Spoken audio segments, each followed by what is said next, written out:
Ayun, no? Ito po yung mga poste at ito po yung binubuo nilang gantry. So ganyan po yan kalapat, kalalaki. Para po yan sa main beam nitong gantry. Yan din yung mga poste, oh. Tsaka gantry. Tsaka mga box girder. So ito, oh. So ganyan kalaki itong ina-assemble nila ditong gantry.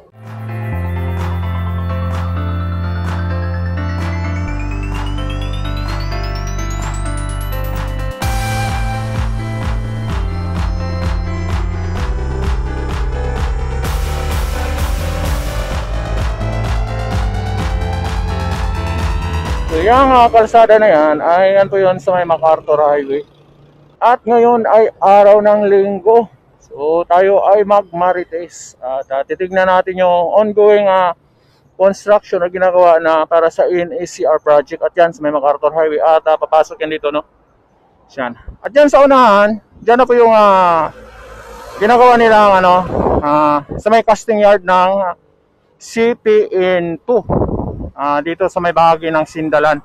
Yan direksyon na yan. So ilang metro lang ang layo niyan ay yan na yung casting yard nila. At ngayon, dahil linggo, mamaritisin natin. Titingnan, balikan natin muli yung ginagawa nila or yung ina-assemble nila na ikalawang gantry ng CPN2.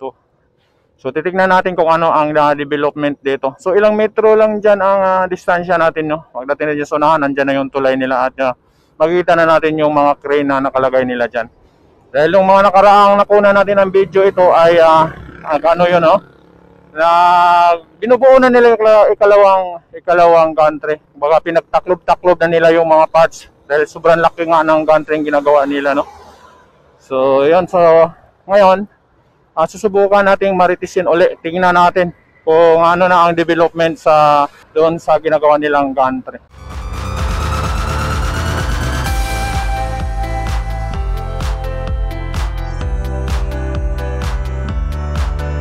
Yan, makikita na natin yung tulay. Pati yung gantry nila dito sa kanilang casting yard. Ilang metro na lang yan. Dahil dito sa kanilang casting yard, makikita natin na madami silang gantry dito, no? Hindi pa lang na-assemble, binubuo. So yun ang natin yan. Titignan natin yung binubuo nilang ikalawang gantry dito. Dahil yung unang gantry nila, yung nandun sa Santo Tomas. Yun yung nakabuo na ng viaduct doon sa may bahagi ng Santo Tomas. So yun, aakyat na tayo dito sa may tulay,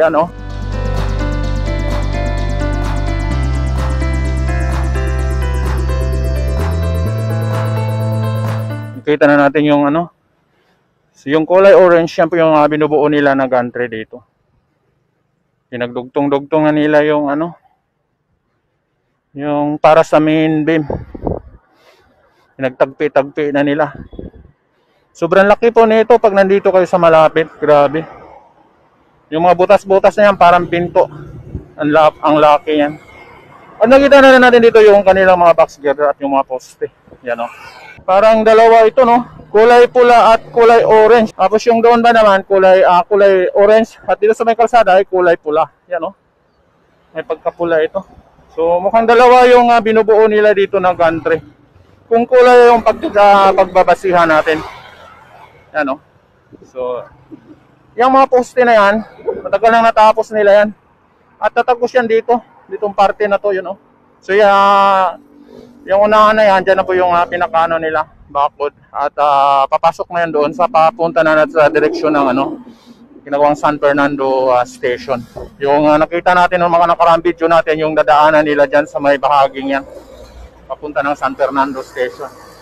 Dahil dito makita natin, marami kasi silang gantry dito na hindi pa na-assemble. Doon sa unahan nga, mayroon pang kulay green dyan na gantry. At dito yun, kitang-kita natin yung mga naglalakihang box girder. Yan, parang kwarto ng bahay yung sa loob ng box girder. So itong direksyon na to ay papunta na po. Pwede kang makarating ka ng NLEX pag babaybayin mo itong bahaging ito. Yan, So nakagaling po ito ng MacArthur Highway. Yung iba dito. So magmula dyan, dito po yan lulusot yan, So itong medyo may mga talahib na to, ito po yung right of way ng PNR. So dire-diretso na po yan papuntang San Fernando train station, itong bahaging ito. So dito lulusot yung ano galing doon sa may mga poste. Ayan, oh, marami pang puno ng saging at mga halaman. So dito pa rin yung ano nila, no, mga box girder, umaapaw na. Sumisilip na sa bakod nila yung mga nakapile, naka-stack na mga box girder. Kaya yung ibang box girder na natatapos nila, ikinalat na nila doon sa mga ano, sa construction area. Makita natin doon sa may bahagi ng Santo Tomas. So doon nakita na nakalatag na yung mga box girder nila.